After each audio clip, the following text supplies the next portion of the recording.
Hello, good evening, and welcome. I'm John Lazarus of Stories Matter and D&E Publishing. Action scenes might be the hardest scenes for most writers to write. While most of you have probably been drunk enough to have sex a few times in your lives, it's doubtful any of you have physically fought someone, as you are too obese and riddled with diabetes to join the military, too easily winded to chase down pickpockets, and you thin ones are too cowardly to stand up to the male masseuse demonstrating pressure points on your ex-wife's body. If a writer's supposed to write what they know, what's a limp-wristed, timorous, noodle-armed author to do? But don't worry, there are workarounds that won't force you to do push-ups, enlist, or spend a depressing afternoon in a VFW. We'll kick ass and run out of bubblegum on this edition of Stories Matter.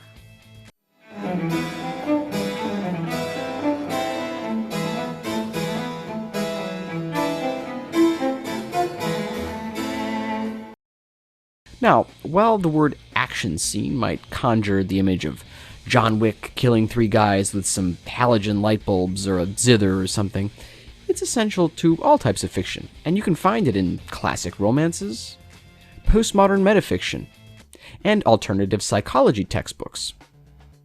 Let's look at 5 rules to kick our readers not just in the ass, but in the brain and heart as well. Rule 1.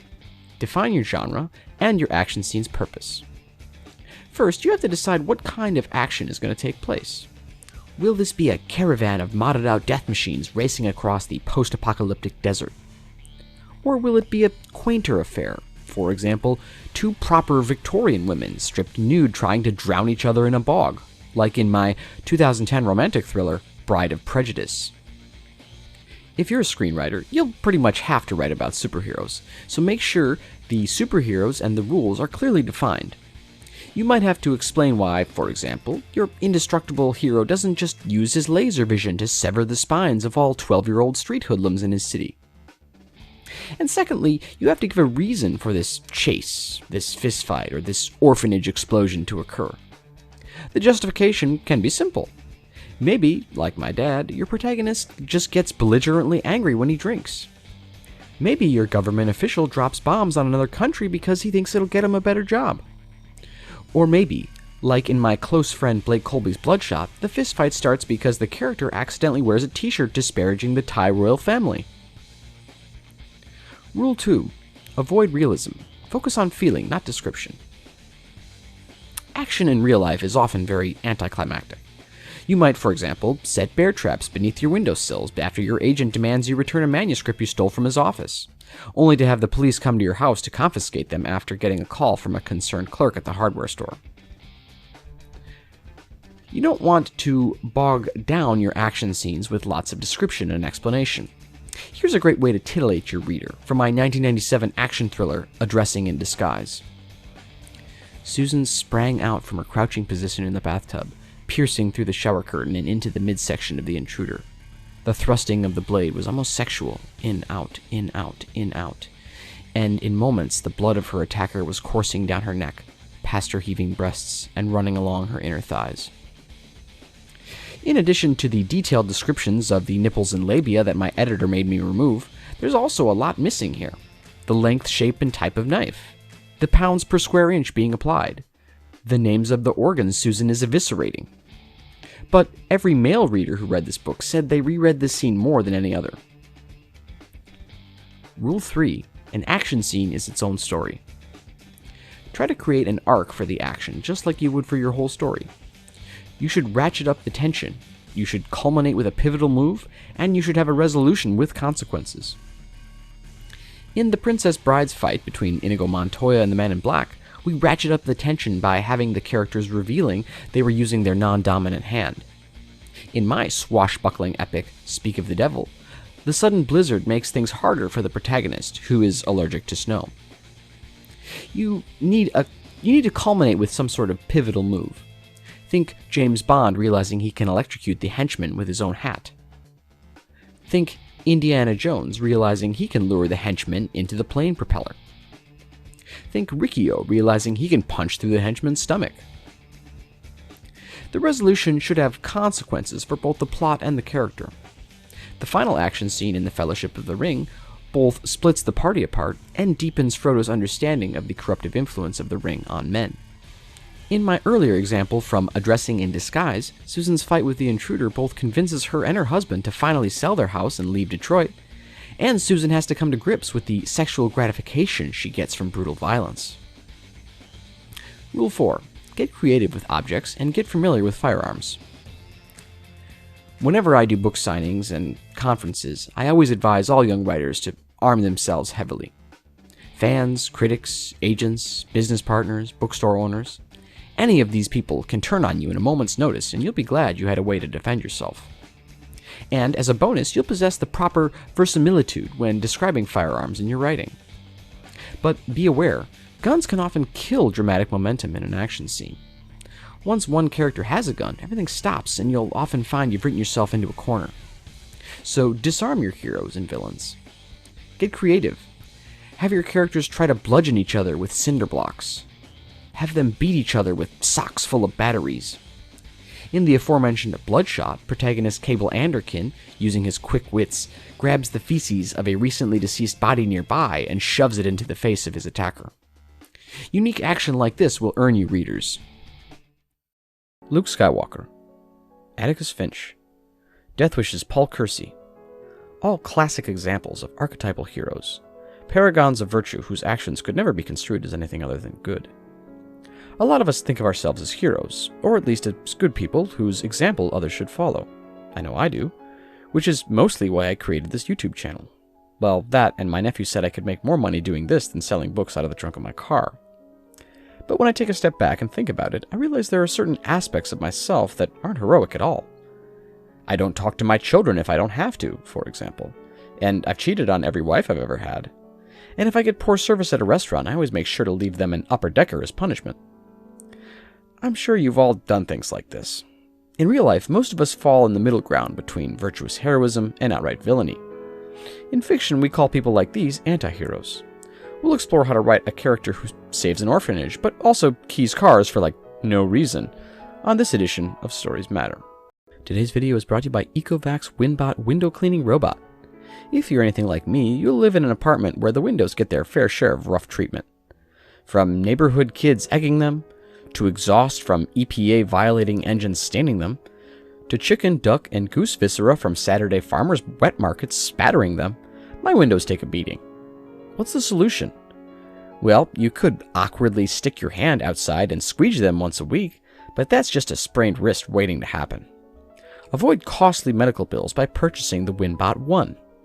With just a 2-hour charging time, its state-of-the-art dual cross-spray technology will keep almost any kind of glass spotless. Call Ecovacs today for more information. Before we start, it's important we have a clear definition of what an anti-hero actually is. To do that, we need to understand the difference between traditional heroes and anti-heroes. It turns out my publishing company has 2 perfect examples.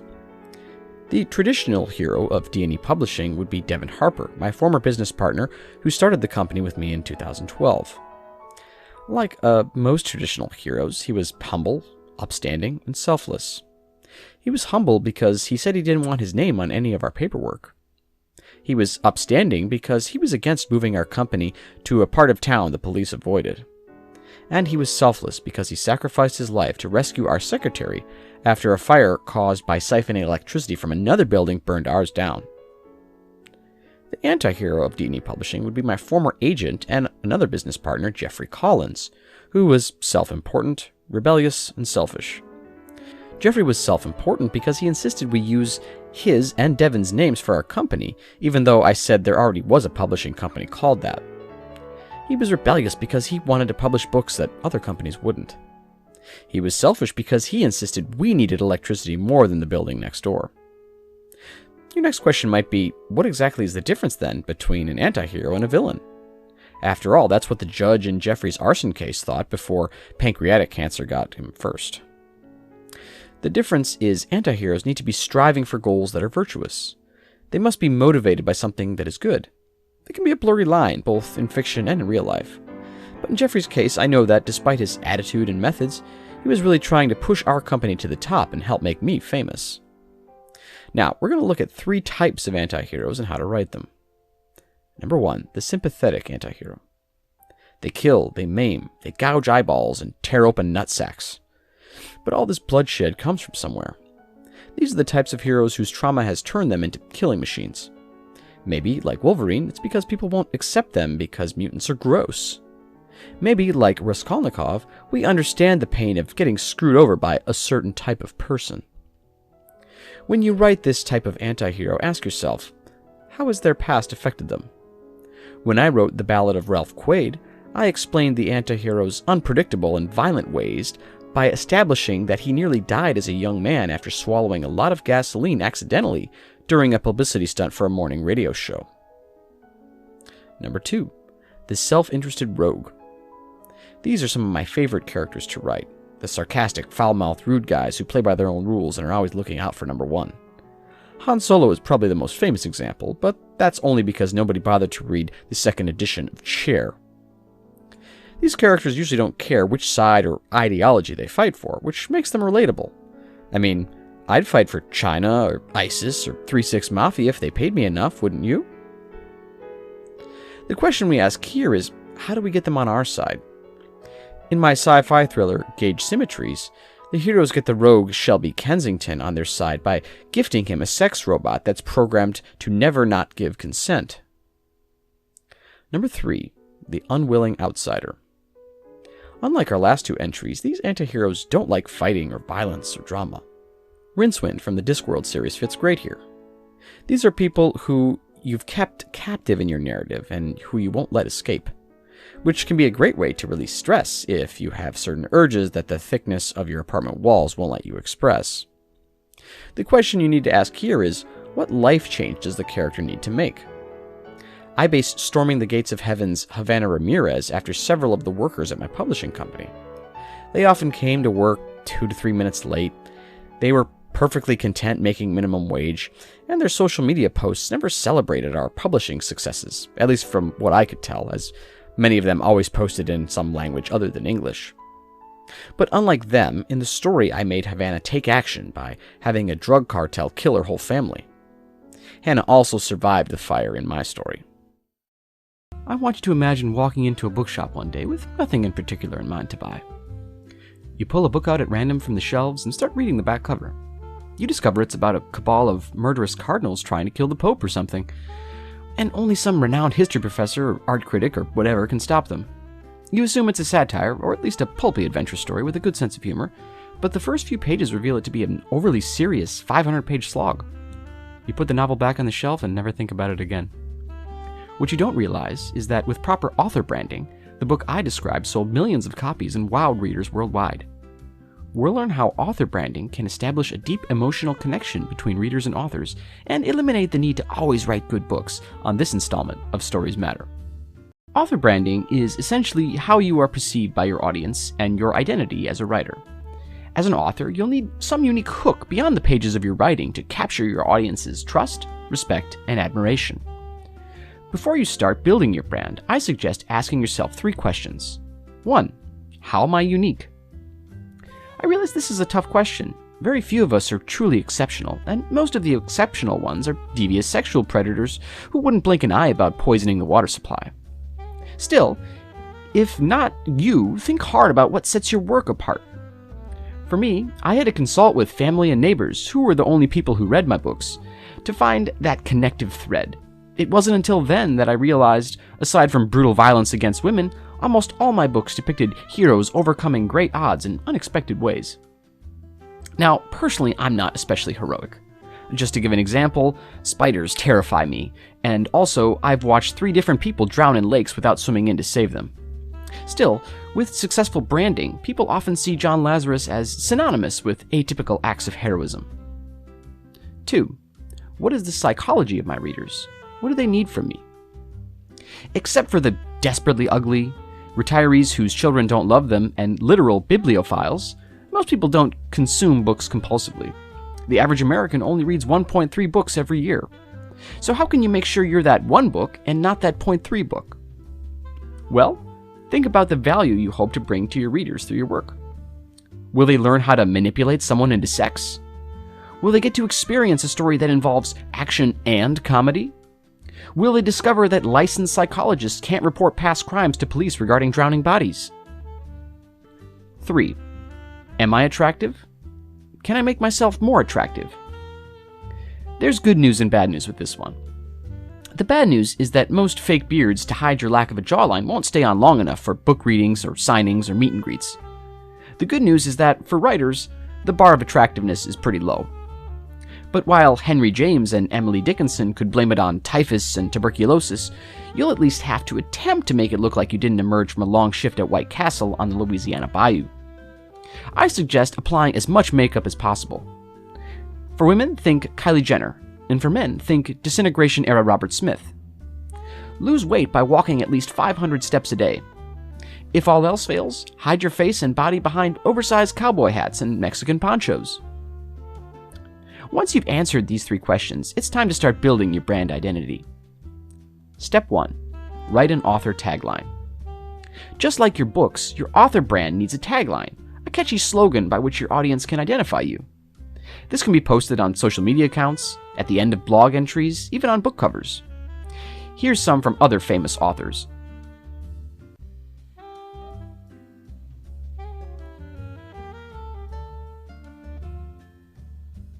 Now, as I said earlier, try to tie this to your connective thread. That's why I ended up with the tagline, "Small Stories, Big Heroes." After the publisher rejected my first attempt, "Bloody Stories, Bloodier Women." Step 2. Build a visual identity. Unfortunately, authors of today have to be graphic designers as much as writers. Sure, 100 years ago you could focus on the words, do cocaine with Freud, and ignore the signs of impending fascism. But today's literary landscape demands more. Visual identity means things like color schemes, fonts, icons, logos, watermarks, headshots, capitalization. Improper line spacing on a press release can make or break an author. Hiring an outside firm is your best bet, but if not possible, use these tips. Black and white never misses, especially on those headshots. It gives you a classic, professional look and will cover up any skin blotchiness from excessive drinking. And if you're using acronyms, make sure to avoid slurs. This almost killed Jessamine Evelyn Ward's career before it took off. Step 3. Build your brand any way you can. Finally, use any and every online platform you can to market yourself. YouTube, Facebook, Twitter, Goodreads, Reddit, Amazon, 4chan, 8chan, Erowid, LiveLeaks, Rotten.com, all online forums you can. But don't ignore the power of offline marketing. When I was starting out, I'd drive around the country to different towns, hire a dozen local actors to be my audience, and set up a book signing at the most popular cafe I could. I'd pay small children to write my website URL in chalk on the sidewalk. I'd steal all the books from those little free libraries and replace them with copies of my own. Just remember, you're an American, and that means every party, every cookout, every dance recital, every family funeral, everything is a chance to network and market yourself. R.L. Stine, Franklin W. Dixon, James Patterson. Besides being people whom I've followed to their homes late at night for an unsolicited interview, these are authors well known for implementing ghostwriters. They, like many others, hire people to write for them and release their work without attribution. In fact, Franklin W. Dixon is a completely fabricated person entirely, which explains why the Franklin W. Dixon I followed shot at my car tires when I wouldn't stop honking in his driveway. Ghostwriting can be a great source of work for an aspiring author, and from singers who dropped out of middle school to businesses that, as a guiding principle, dehumanize all their employees, there's a high demand for a competent ghostwriter. We'll look at the pros and cons of ghostwriting on this edition of Stories Matter. Today's video is brought to you by the Wagner Group. This committed multinational consulting firm offers logistical support, recruitment strategies, and on-site training in a wide range of venues across the globe. From cobalt mines in Africa to oil refineries in Syria, the Wagner Group dispatches teams of experts willing to tackle challenges and facilitate mandates other firms won't. Wagner Group. Local problems, global solutions. Before we get started, I should point out that if you're watching this video in the year 2027 or later, you can adjust your still suit that climate change has forced you to wear and move on to the next video, because it's almost certain that AI has rendered all this information completely useless. This video is solely for those in the narrow window between 2024 and 2027, who still have some time to earn a little extra cash before the billionaire class unleashes their centuries to exterminate anyone making less than $50K a year. Alright, so this video will be broken into 3 parts: reasons to be a ghostwriter, career paths for a ghostwriter, and some general advice on how to find work as a ghostwriter. Reasons to be a ghostwriter. The first thing you might be thinking is, John, I became a writer to become famous, so people would respect me. So everyone in high school would finally have to apologize for selling me a crushed up bag of poison ivy and telling me it's weed. Why the hell would I want to write a book without my name on it? Well, for starters, fame can be a double-edged sword. For every kind, adoring fan, there will be another who pours maple syrup all over your windshield because you won't grant him an interview for his book blog. Let's look at some other reasons. Reason 1. You'll probably make more than you would on your own. If you're watching this video, you probably haven't even made enough money writing this year to buy the rope to make the noose to hang yourself for your constant failure. Youth, inexperience, an overcrowded self-publishing marketplace, and ugliness are all big obstacles to overcome. But people will consume anything released by a celebrity. They'll listen to any corporate speaker who they think will make them richer. A successful ghostwriter can easily earn $50K for a book-length project. I didn't earn that much from my own books until 2 decades into my career, when I coincidentally came up with a book title identical to another popular work at the time. Reason 2. You'll learn the business. Most writers think that writing is done alone, in a cozy bedroom, a nice cup of tea or coffee on the desk, a loaded pistol at your side just in case. But the majority of a writer's work is done in office buildings. It's done in conference rooms, and it's done with the piles of human excrement that are literary agents and publishers. As an unknown, these people wouldn't even take the time to spit on you. But as a ghostwriter, you can make connections and learn to manipulate them in hopes that someday you might publish something under your own name. Reason 3. You can learn other voices besides your own. This one's tricky because to start as a ghostwriter, you have to be able to do this to some extent already. Experience has taught me that, for example, corporate blogs about risk management and finance don't like jokes about sucking dick for meth. But in any case, your skills as a writer will grow and develop as you'll need to adopt a different voice for each client. Career paths for a ghostwriter. When most people think of ghostwriters, they think of celebrity autobiographies. You can find some good information on that in this video here. There's a lot of reasons a celebrity or a politician might use a ghostwriter. Some are lazy. Some are downright illiterate. Some have busy schedules and can't take time away from tweeting about how immigrants are poisoning our blood. Or they might just need someone who actually knows and can convincingly describe what consensual sex with a woman feels like. You have other options, though. For example, Alan Dean Foster got his start ghostwriting the novelization of Star Wars under George Lucas's name, before piggybacking off this success and becoming the patron saint of 70s, 80s, and 90s science fiction novelizations under his own name. I tried a similar thing recently, but it turned out Dune already was a book. You can also write blog posts for tech companies, speeches for firearms manufacturers after a mass shooting occurs, online course materials for an educational institution that wants people to know not all slave owners were bad, and film scripts for North Korean cinema. How to succeed as a ghostwriter. Step 1. Build your portfolio. While it's not as much of a struggle as proving to a Big Six publisher that your book will sell, you still need to be able to prove to your client that you can write. Starting a blog or a website is a good start. It could be on any topic, really. Gardening, investment strategies, a guide to age of consent laws around the world. Guest blogging is the next step. You'll need to build some ties in the community. Though I wasn't a ghostwriter, I did a lot of guest blogging in the early days of blogs, just to hone my skills and do a little self-promotion. I mainly wrote about how to have a successful marriage, and I had a lot of fun doing it until I had to stop once my first wife went missing. Step 2. Read all the legal documents carefully. If you do land a client, it's important to have your lawyer pore over all the contracts. Many celebrities and organizations will make you sign NDAs or follow specific guidelines in the project. Maybe, for example, you aren't allowed to mention that Willem Dafoe is descended from swamp people. Step 3. Publish long-form content. Finally, if you want to make the big bucks, you'll need to ghostwrite a full-length book, but you'll need to prove that you can do it in the first place. Self-publishing a novel shows you have the focus and commitment to devote to a several-month-long project. The aforementioned James Patterson hires ghostwriters to write full-length novels. In fact, because I had so much experience writing thrillers and crime fiction, I almost considered working for him. This was after my second divorce when I needed some spare cash for booze money. But I chickened out at the last second because I was worried James would eventually find out I was the one who kept putting printouts of his office floor plan in his mailbox. That's all for today. Please don't forget to like and hit that subscribe button, and I'll leave you with this week's Author Quote of the Week. See you on the next one.